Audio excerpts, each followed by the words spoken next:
Welcome to the Bestie Perspective, a podcast where healing gets real, where we explore the mind-body-spirit connection, and where becoming your best self isn't perfect, it's personal. So take a deep breath. You're safe here with the Bestie Perspective.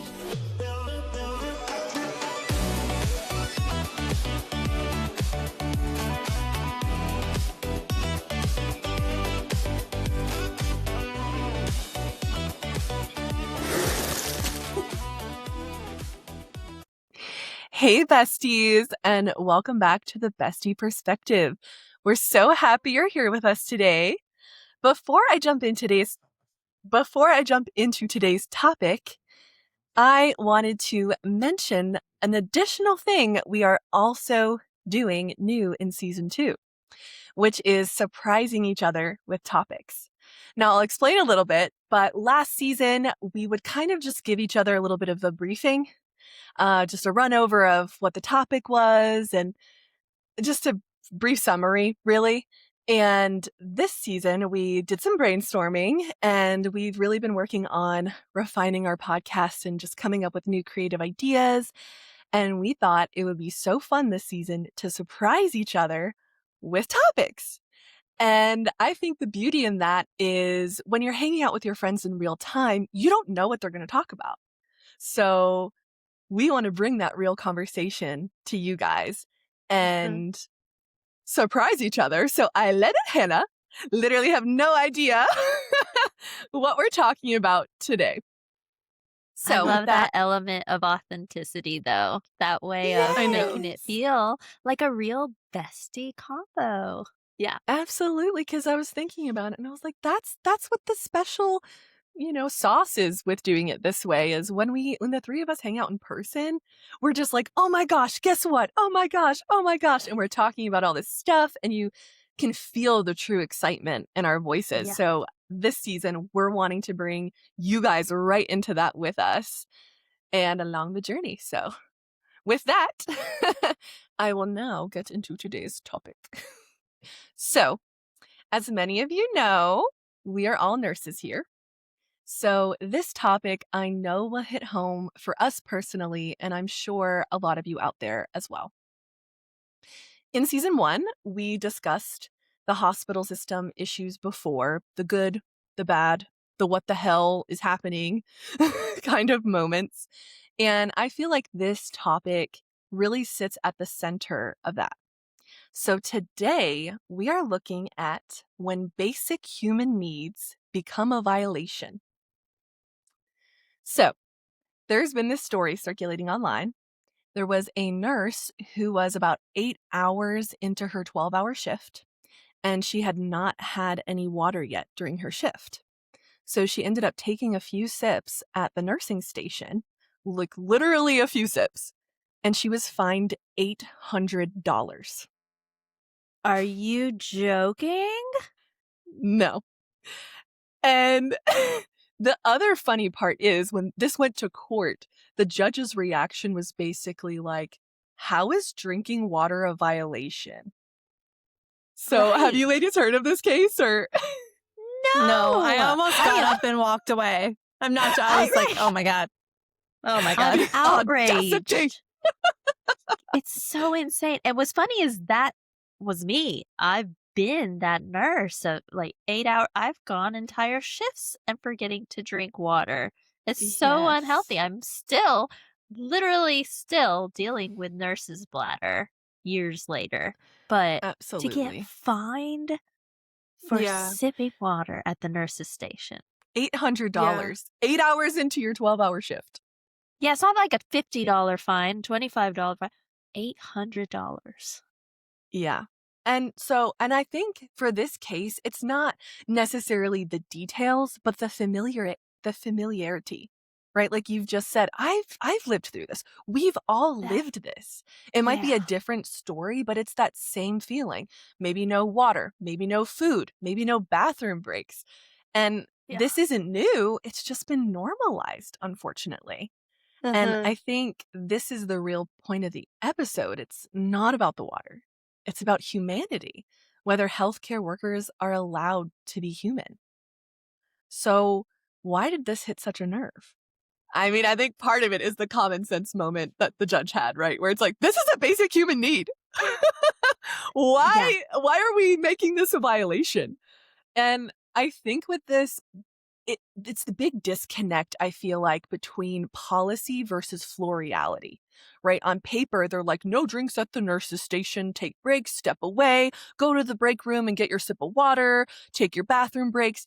But in reality, as we all know, we're understaffed, there's no coverage, and there's no time. So we can't just step away all the way to the break room to get a sip of water. We can't Right. necessarily step away from our patients to go to the bathroom. And so it forces us into making the impossible choice of breaking the rules or neglecting our basic needs. Yeah. So let's get a little uncomfortable here with the conversation and talk about the parts that people don't see and really the parts that you only get if you've lived it. The reality that nurses do have to live with on a regular basis, which is, as Eileen just mentioned, she's gone a whole shift without water, right? Nurses have to deal with holding their bladder, skipping meals, eating standing or hiding or charting.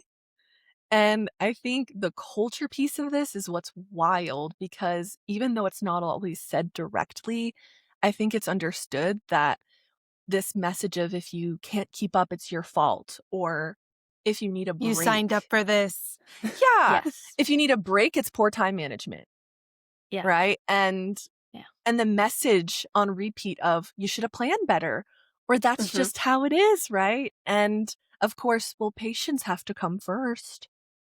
Or I've So, heard, oh, maybe you're just not meant for the hospital. yeah, right. It's kind of like if you can't stand this, if you can't tolerate this, this just isn't for you. This is how it is, and you either roll with it or you don't. So I Or there's know a you ladies can relate to this. Did any particular stories or recollections from your time in the hospital come up as I was just sharing? I'm having PTSD, man.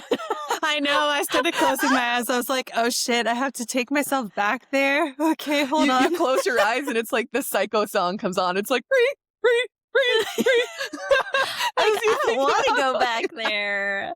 But, well, yeah, Hannah, what's one of your stories? Because I have more of a comment than a specific story coming up for me. Okay, well, I can definitely think of a couple of reflections just based on what's been shared so far. I was definitely one of those nurses that had my water bottle with me at my station at all times. And I said, fuck it, I don't care. Y'all are not taking my basic human rights away. I will at least have my water. Go And you. like, thank God I was never fined $800. I didn't even know that that was a thing that happened. So this was news to me. Definitely good job on the shocker piece. Oh, Lauren. Surprise! But, for our listeners out there who are not in healthcare, this is something that is enforced by dun, dun, dun, dun, the Joint Commission. And so every year they come at least once a year, maybe more. I don't really remember because I Oh, man. literally threw my hospital experience under the rug and I don't ever want to see it Right. again. Put it in the But vault way in the back. and I remember every year that would happen, management would be like, okay, so that time of year is here again. So the water bottle cabinet's coming back. And if you want to have your water bottle out on the floor, you have to keep it in Yes. this cabinet near your Ugh. workstation. And I was like, are you fucking kidding me? The Water. PTSD is so real over here right now.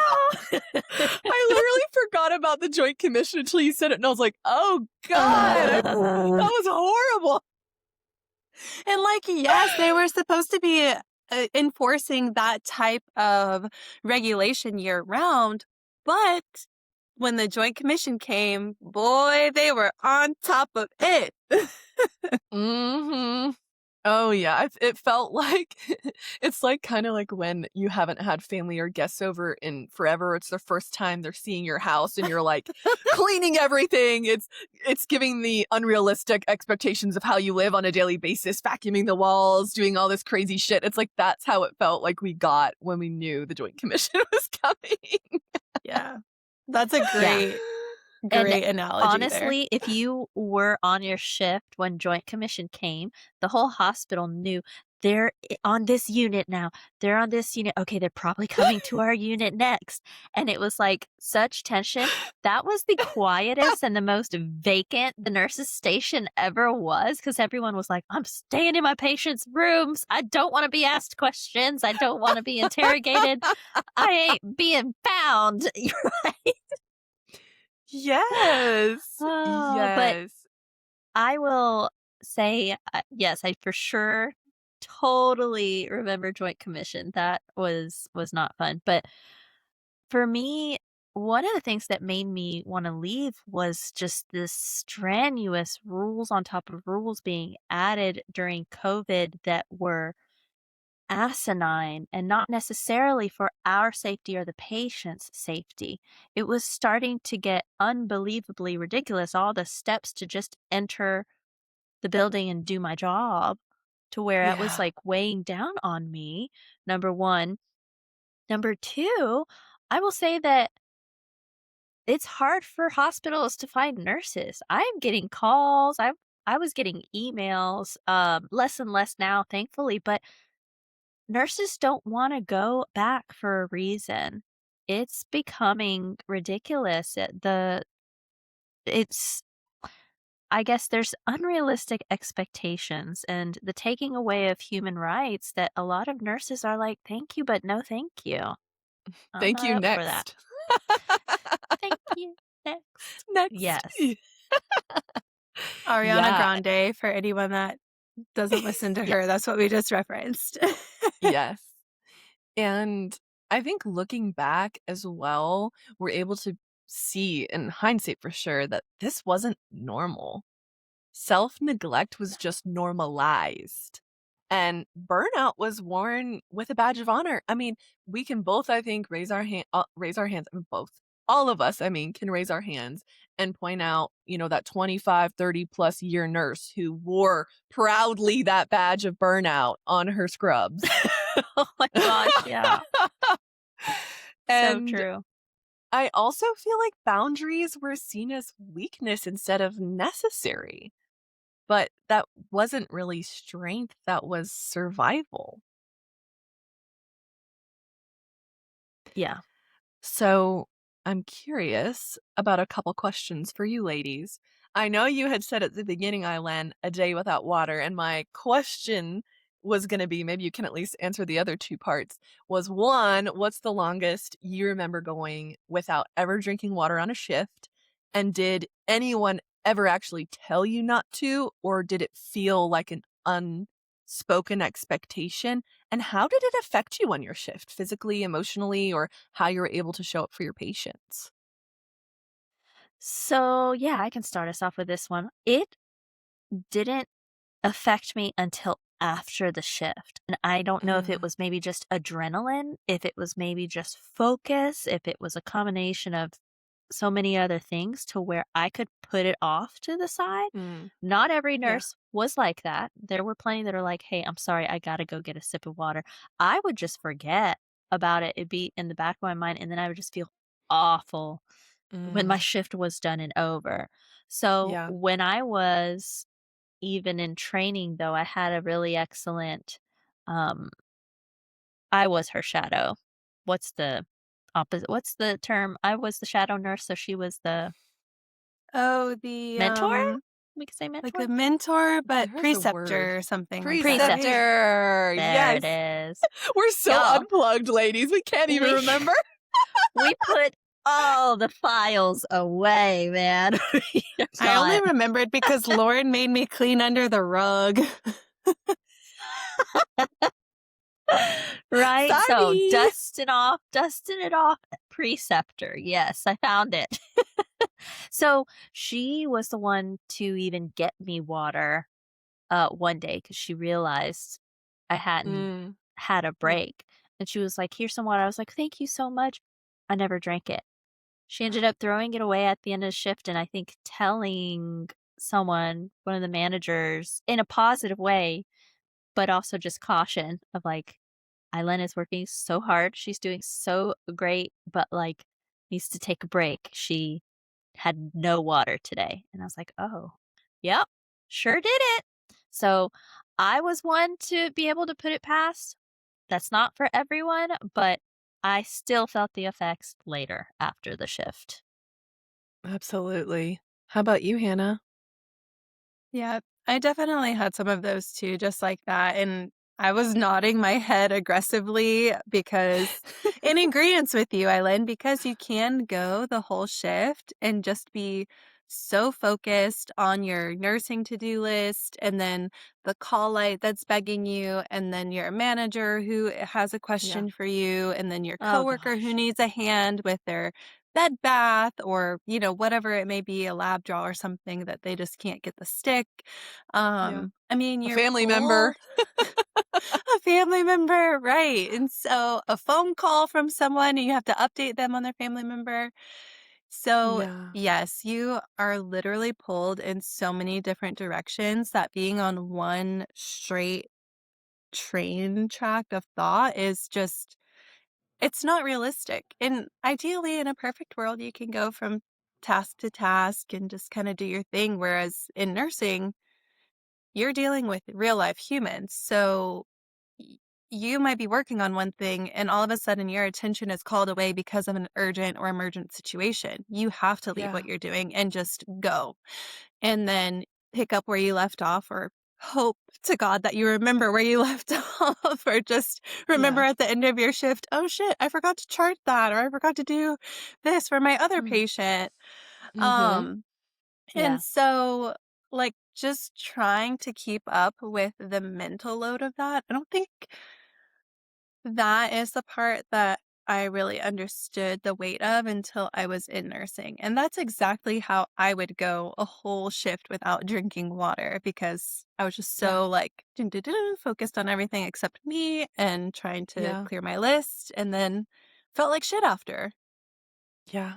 Oh yeah. Oh, yeah. When you get so wrapped up in everything, it's the time can fly by sometimes with those busy days, but not in a good way because, like you said, you're like, "Oh my gosh, I haven't had any water," or those basic kind of needs, and I remember for me specifically being in the OR, it was a sterile environment, so we legitimately could not even have water back there, and I couldn't Mm. legally leave my room unless I had somebody to cover me, so Uh, I was lucky if I just got a break at lunchtime. So once in my entire shift was I able to get water, get food, go to the go bathroom. to the bathroom, and yeah, so and I remember just that would really exhaust me or it would be distracting. Yeah. Because if you're just so thirsty, there was a lot of, physical labor in the OR moving patients and equipment and stuff like that, so I would sweat a lot just running and grabbing supplies and this and that and the other, and I actually remember feeling it in my kidneys a little bit, and I noticed Hmm. that working in the hospital, like, a little bit of that kidney pain, and then once I left the hospital and was able to hydrate regularly, that went away. So, the physical effects are real, for sure, They're real. and with Also, I just want to say, Lauren, I know like you are frequent, like, hold on, guys, I'm going to go to the restroom before we get started. Like, Yes. you are like on top of it. Like, you are on top of, you are like not anti full bladder, I guess is what I'm trying. You are anti full bladder. So imagining you in a full shift, like only going to the bathroom once or being allowed to go to the bathroom once is like, oh my God, It's my one poor thing for the bestie. average person, but someone like Lauren, it's like even worse. I Yes. know, and then I was thinking about it, and I was like, "Well, it probably helped that I wasn't allowed to drink any water and I was sweating a bunch because then I didn't have to pee for 12 hours." When you don't drink water, you don't need a bathroom break. With that being said, I wanna invite everyone to take a sip of water Oh, because fuck the hospital. We can do it now. Mhm.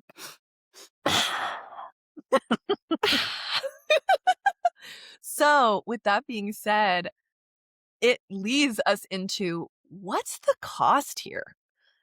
As many of you know, we like to look through things with a holistic lens on this podcast. We like to look at the mind, the body, the spirit, the emotion. So, what's the price that we're paying Mm. in all of these areas? So, briefly, I just want to look at the mind, brain fog, slower decisions, overwhelm, mental fatigue.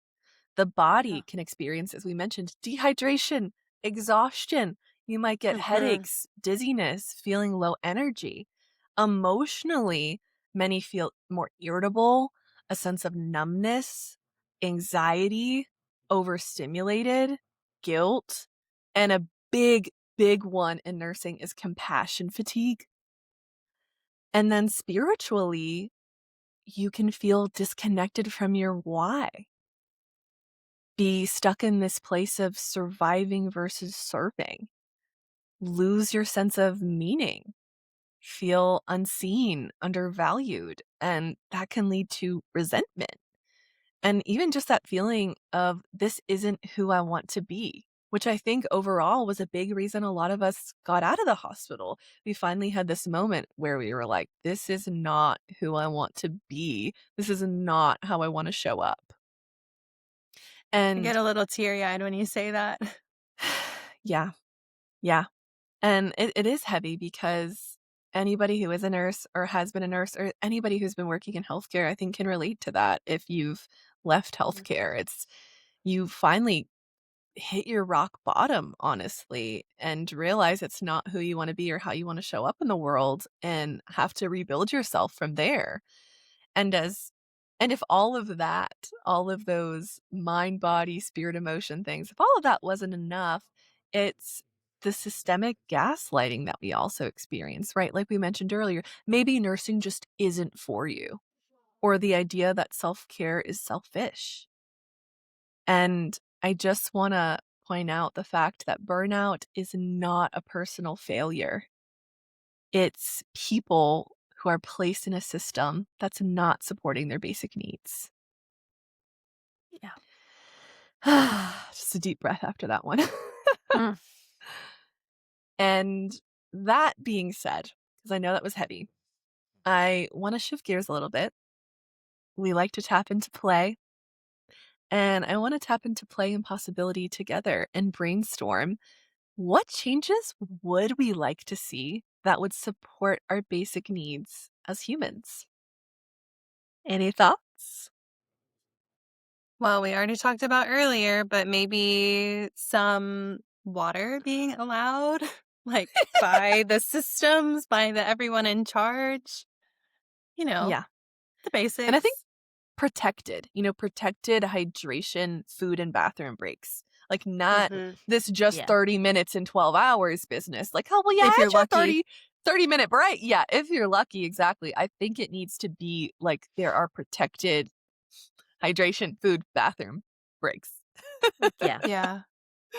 And one other thing that comes to mind is not only that, but having protected resources ready and available, right? This is easy to say for like bigger hospitals that maybe have access to a lot of resources, but having access to resources ready and available if you like have a patient die and you want to be there to support the family or to take Yes, a moment for yourself. Okay. absolutely. Because that can really make you feel like shit, not only for the rest of the day or after work, but like it can weigh on you for a while, just as much Yeah. as not drinking water does, in my opinion. Yeah. Absolutely. Sure. And I think I shared it on a previous episode, I believe, how I lost my first patient in the OR and they were down my neck within minutes, rushing me to go back up to the ICU and get the next patient, not leaving me a minute to be human, a minute to feel anything. So Yeah. I'm right there with you, Hannah. I think that grieving time, but the resources too. I like that as well. Somebody to talk to. Yeah, Yeah. I'm Or with you like on that even one. to like having the backup because, right, it boils down to is someone there to take care of the rest of your patient load if you need that time. Yeah, That's another resource to consider, not just someone to help you like process, but someone to cover you so you know, okay, I don't have to worry about charting when I get right. back. I don't have to worry about that bed bath when I get back or giving that Mm, medication. I can fully focus on processing what I'm going through right now. Yeah. yes. So like staffing that includes or that allows for real breaks. Yeah. Yeah. Were you gonna say something, Eileen? Um, I was honestly just thinking of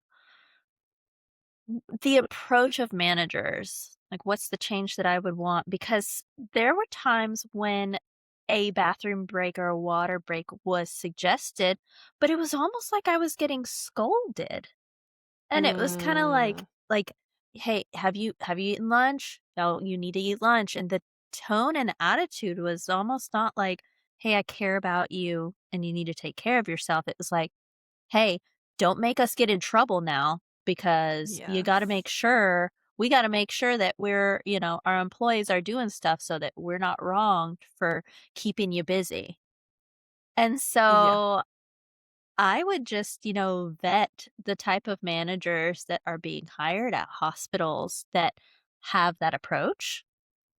You're in the wrong field. Yeah. Absolutely. I'm 100% in agreement with that too. I mean, Mhm. yeah, it But always what felt like you Oh, go ahead.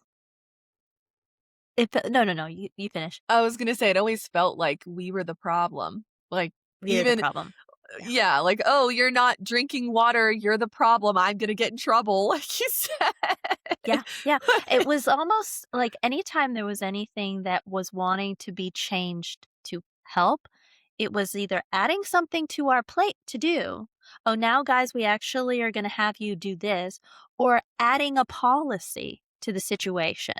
It was yeah, never actually something helpful to where we were getting relief. That to me yeah. was interesting. But no, the other thing that I was going to mention was just a little side note is that I think those of us that left because we were feeling the pressure to be a robot and less human, I think that should be a badge of honor.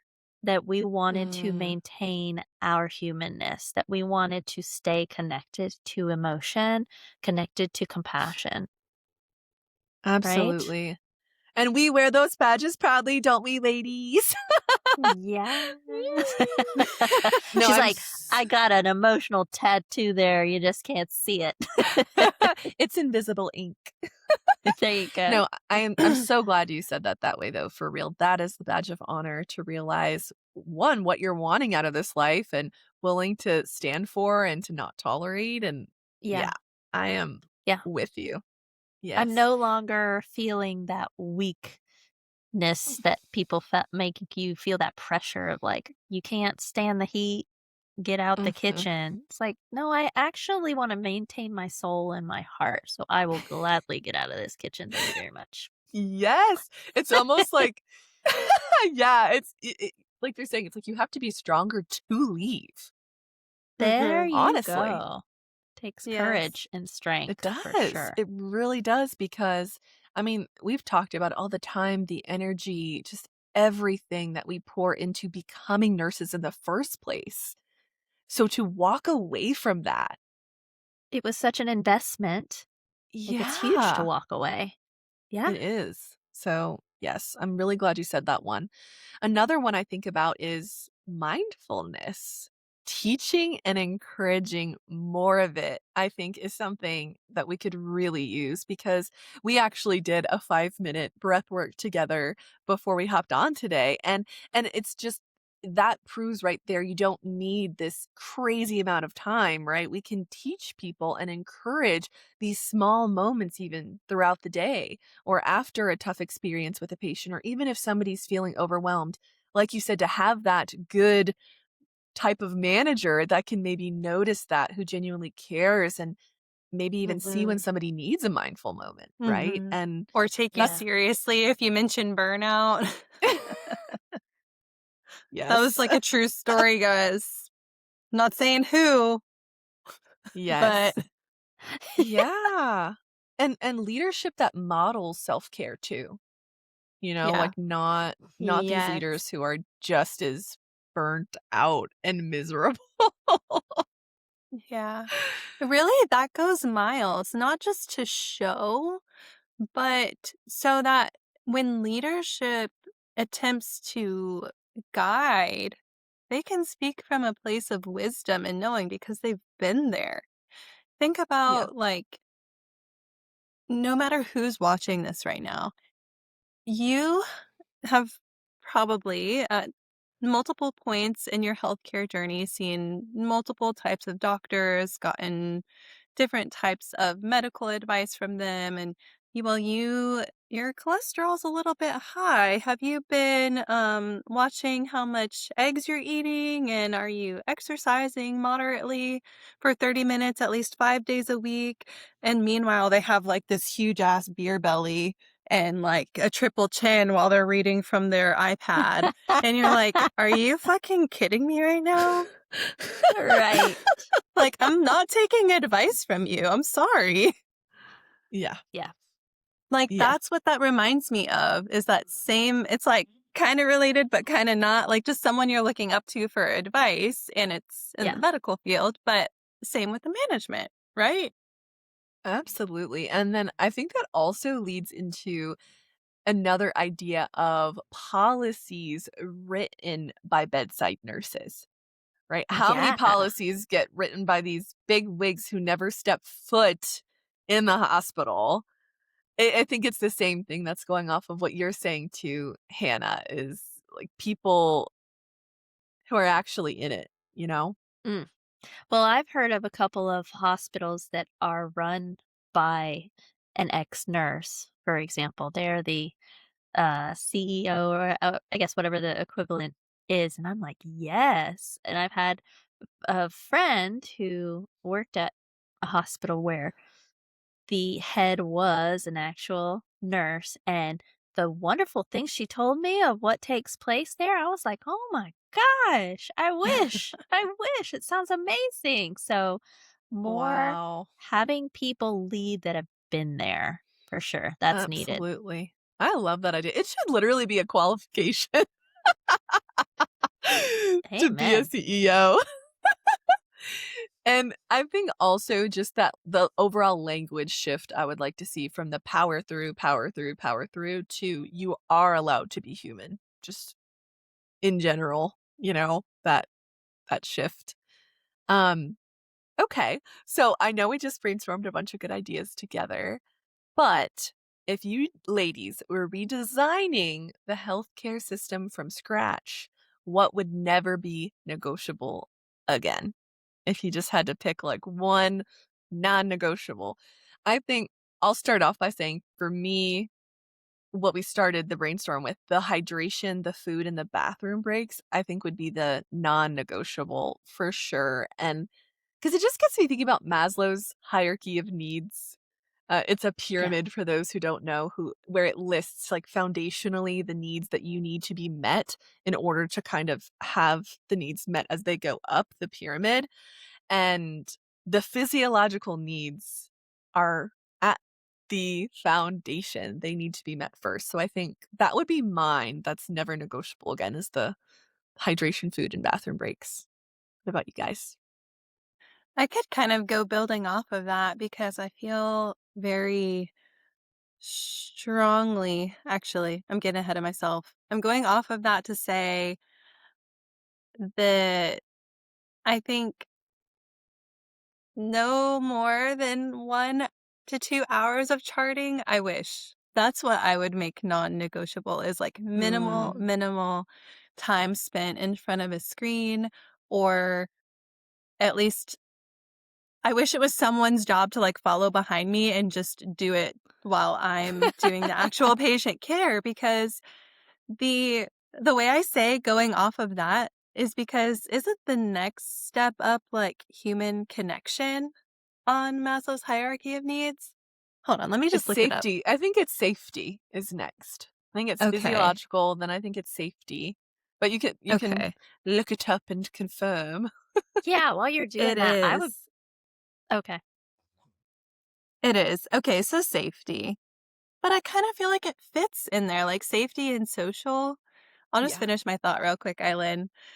No So, worries. where my head is going is I feel like one of the biggest things in healthcare, in having a nurse or a doctor that you feel like takes really good care of you, is that human to human connection. You feel safe with them because you have the rapport. You're used to being in their presence. You get used to how they communicate with you. You can really begin to feel how somebody cares the more time that you get to spend with them. And I Yeah. felt being behind the computer and just like trapped there, especially as a newer nurse, I'm trying to like get a hold of the charting system. That came with time, but still I was spending so much time on that checklist in there trying to make sure my butt was covered legally in case someone should ever come for me one day. I had to make sure if it was charted, it was done.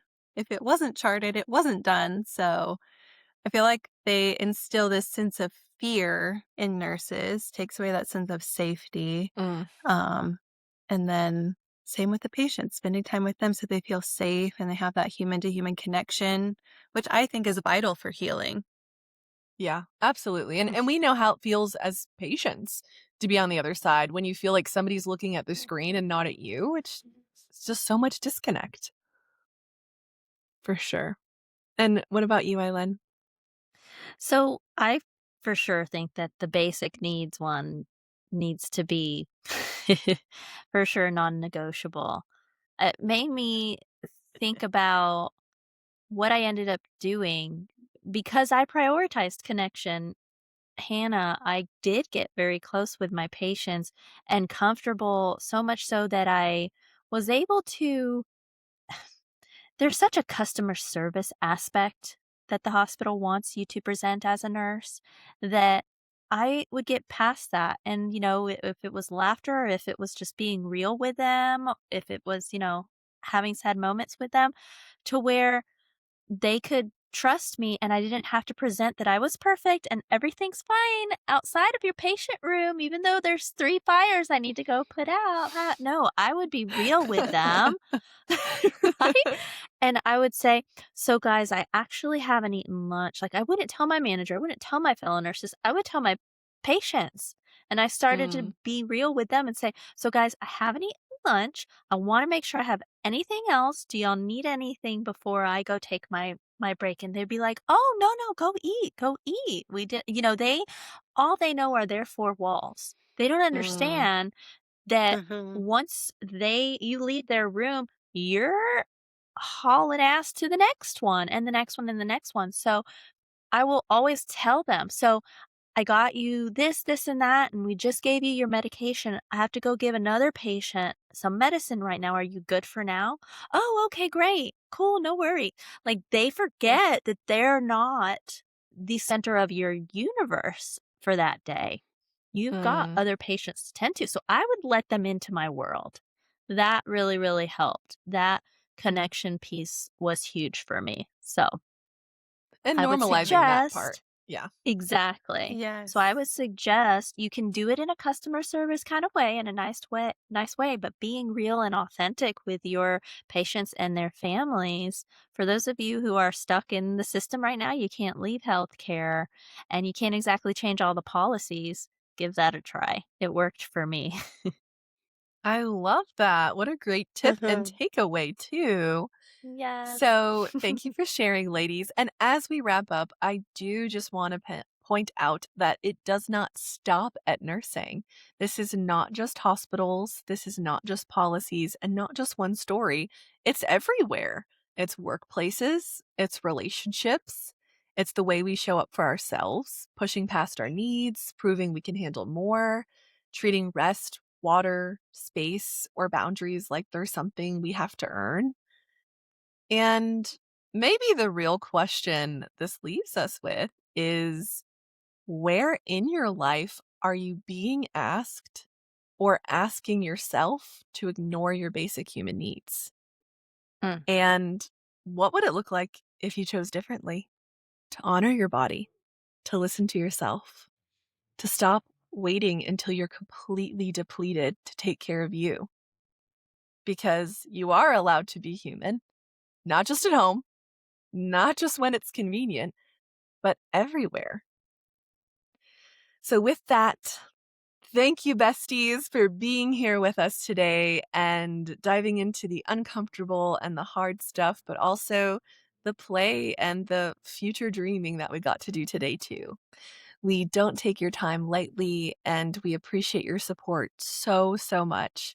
If this episode resonated with you, please share it with somebody who might need this reminder too. And we would really appreciate following the podcast, leaving a review, because it helps us reach more besties like you. I couldn't help the rhyme. And if you want to stay connected with us, you can find everything linked below. And come hang out with us on social media at The Bestie Perspective for more of our bestie magic. As always, keep growing, keep glowing, and always trust in your own bestie perspective.